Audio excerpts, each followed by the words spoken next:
Le ton est ferme dans cet ultimatum du ministre de l'administration territoriale. Paul Atangan dit dans un message fax envoyé le 14 septembre dernier au gouverneur des régions du centre, du littoral et de l'ouest, instruit que toute personne impliquée dans la manifestation annoncée le 22 septembre 2020 devront immédiatement être interpellées et placées en garde à vue administrative. Cette mesure concerne tout individu qui se trouverait sur la voie publique ou qui soutiendrait le mot d'ordre via les réseaux sociaux ou sur tout autre plateau de médias. Cette injonction du MINAT vient en appui de sa mise en garde du 7 septembre dernier au cours d'un point de presse. On se rappelle que Paul Atangan, faisant usage d'un proverbe, montrait des signaux à tous ceux qui vont tenter de perturber le scrutin comptant pour les régionaux. Mais le mouvement pour la renaissance du Cameroun semble mordicus, déterminé à organiser sa manifestation dans la capitale régionale de l'extrême nord tout au moins. Cette déclaration publique que le MRC aurait adressée le 14 septembre 2020 au sous-préfet de Maroua II renseigne sur la résolution, selon la dite déclaration, d'une manifestation pacifique du parti en la date du 22 septembre prochain quant à l'exigence de la retraite politique du président Paul Biya. Une manifestation à Maroua annoncée de 8h à 18h au lieu dit Carrefour Mont-Mandara.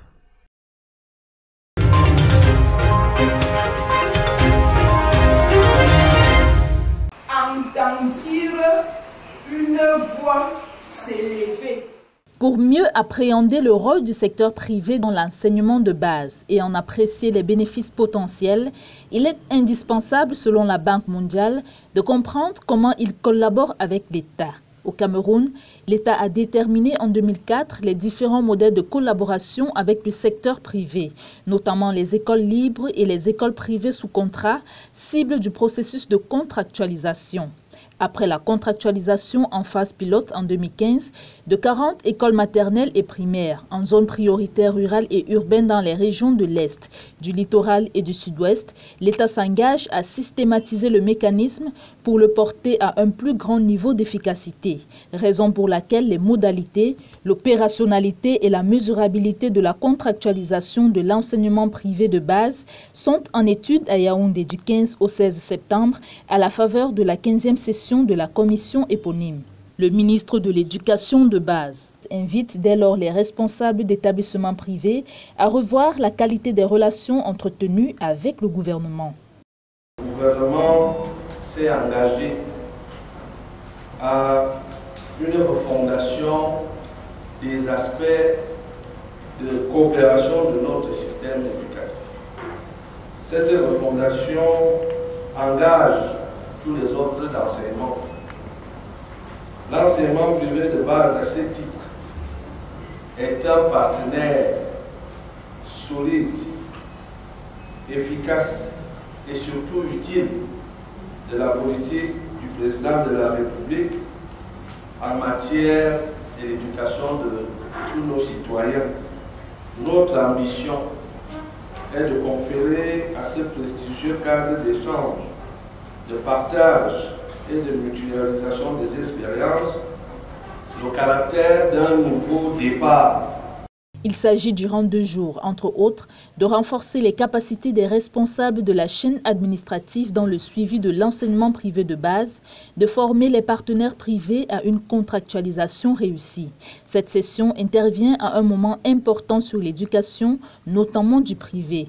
Au plan planétaire, l'éducation d'une manière générale est pour l'UNESCO un droit fondamental dont l'accès va de pair avec la qualité, enjeu du programme mondial de l'éducation à l'horizon 2030, poursuivi par l'ODD numéro 4.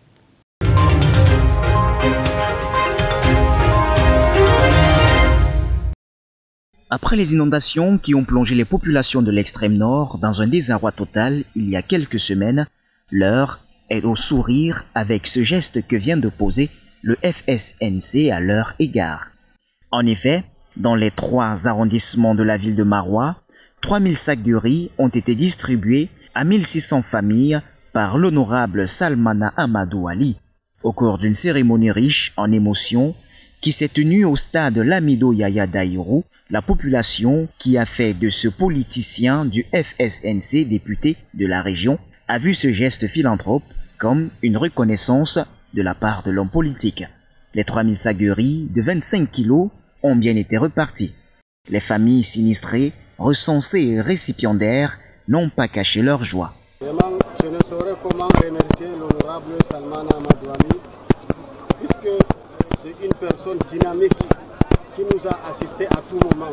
Yerima Dewa, représentant du président du FSNC, en sa qualité de vice-président, n'a pas manqué d'adresser un message fort de réconfort à la foule immense qui a répondu présent à cet appel de soutien de Issa Tiroma par le FSNC.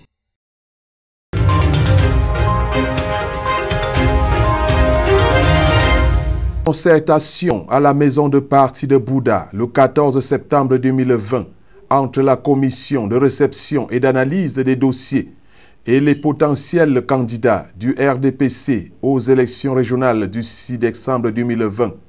D'entrée de jeu, le président de la dite commission, Djankou Lamer, va appeler les candidats à plus de pondérance et de retenue car tous les postulants ne seront pas retenus, mais tous resteront RDPC au service du président national, son Excellence Paul Biya. Nous devons nous battre comme des camarades, des frères et sœurs d'un même parti. Il ne faut pas que cette occasion soit pour nous une occasion malheureuse où nous allons dire « Ah, je me suis présenté, on m'a perdu ». Non. Considérons-nous tous les militants comme des candidats et comme des électeurs. Puis la lecture de la circulaire relative du président national du RDPC. Dans la répartition, le département des Bamboutos aura 9 délégués et 3 chefs traditionnels. Ce département compte 4 arrondissements. Chacun recevra 2 délégués et le dernier sera attribué en fonction des critères contenus dans la circulaire. Dans la ville de Bouddha, certains s'en moquent et d'autres interpellent tout en exprimant leurs attentes. On n'a même pas le temps de tout ça, parce que même les élections, on va dire que tel a gagné, alors on n'a pas gagné. Je n'ai que ça. Donc je n'ai même pas besoin de tout ça là. Nous prions aux conseillers régionaux qui prennent le pouvoir, qu'ils essayent aussi de rentrer dans le secteur informel, c'est-à-dire le secteur où nous sommes présentement. Et d'essayer aussi de rendre aussi les gens qui exercent dans le secteur informel aussi, donc d'essayer alors de leur comprendre aussi. À Bouddha, chef-lieu du département des Bamboutos, les citoyens assimilent ces élections régionales aux poupées de pantomime, car tout a été réglé depuis les élections locales, disait-il.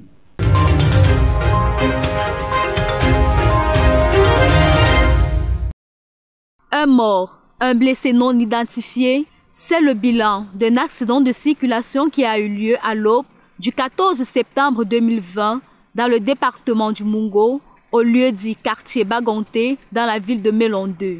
Cet accident impliquait une semi-remorque et un autre engin. De 23 heures, j'étais de passage avec ma moto, là où je me rends compte qu'il y a un camion qui est entré en bourse. Et dès que je me suis arrêté, je regarde, c'est un camion, j'ai aussi essayé d'appeler au secours avec les voisins qui étaient à côté. Et ils sont arrivés. Bon, on a essayé de voir l'état du camion. Le chauffeur se battait pour sortir, demander au secours. On a essayé avec la corde, vous voyez là-bas.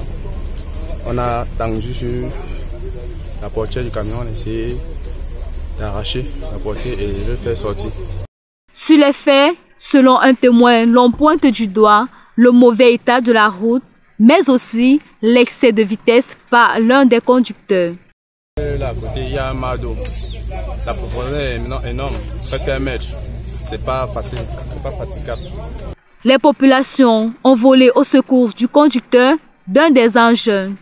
Le motoboy coincé des heures durant dans le véhicule n'a pas survécu.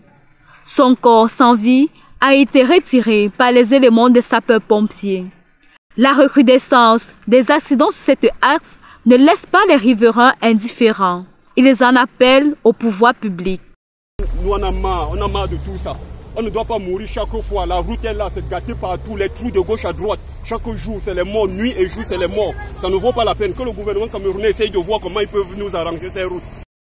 Quoi qu'on puisse dire, la route ne tue pas, mais c'est nous qui tuons.